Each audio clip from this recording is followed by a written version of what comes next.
All right, let's just jump right in, shall we? We're about to tackle a question that is so big, so fundamentally weird, it might just make you rethink, well, everything. So get ready, because we are going way down the rabbit hole.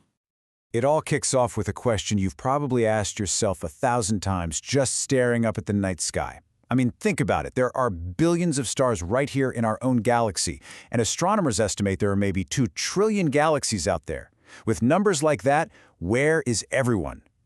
The silence from space isn't just quiet, it's kind of suspicious, isn't it? You know, this isn't just some sci-fi trope. It's a real scientific puzzle. It's called the Fermi Paradox, and it's just what it says on the tin. The math, the sheer probability, says the universe should be absolutely buzzing with life. But the reality? We've found nothing. Not a peep. Not one single credible hello. And it's that contradiction, that deafening silence, that opens the door to some truly wild possibilities. So, let's explore one of those possibilities. What if the silence isn't because we're alone? What if it's intentional? What if we're not just being ignored? What if we're being watched? This is where things start to get a little spooky.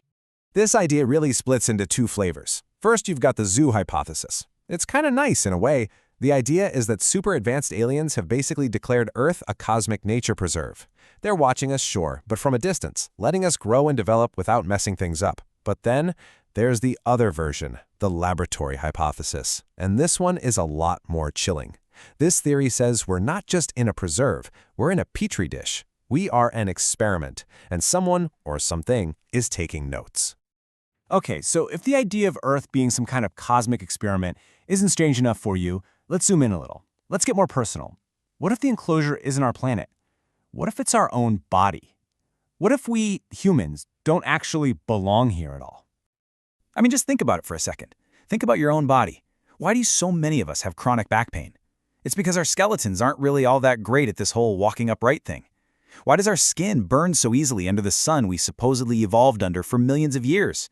And compared to almost every other animal on this planet, human childbirth is incredibly, uniquely dangerous and difficult. It's almost like we were designed for a different place, with, say, lower gravity and a less intense sun. And this is where the theory takes a really dark turn. According to researcher Dr. Ellis Silver, who popularized this idea, we were brought to Earth from somewhere else. And these bodies, with all their aches and pains and frailties, they weren't a product of evolution. They were a prison, custom-built to trap our consciousness here, maybe as a form of punishment. I know, it's a heavy thought, a deeply unsettling one.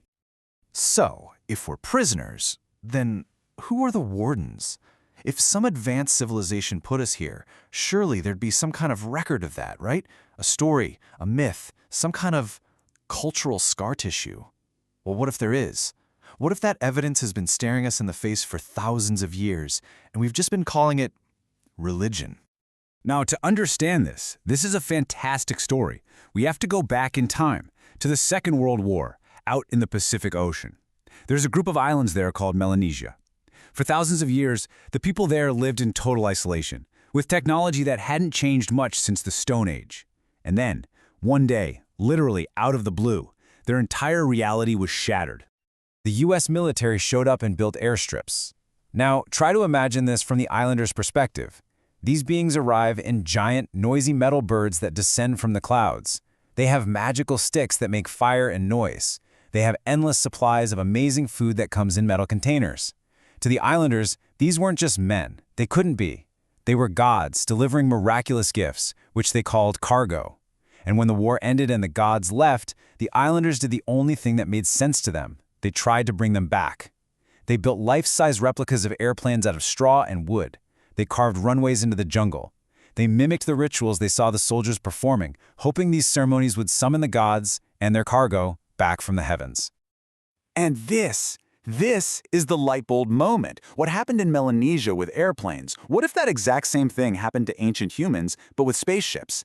If a technologically primitive society encounters technology that is light years beyond its comprehension, what does it look like to them? It doesn't look like technology. It looks like magic. It looks like gods descending from the sky in fiery chariots. And once you have that key, suddenly all these ancient mysteries start to look a little different. The pyramids, built with a precision we'd struggle with today, all those Mayan and Aztec carvings of figures descending from the sky, wearing what look an awful lot like helmets, The ancient Sumerian texts, which talk in great detail about the Anunnaki, beings from the sky who came down and gave them the gifts of civilization, are these all just myths? Or are they the fragmented, distorted memories of a real encounter, the echoes of our own cargo cult?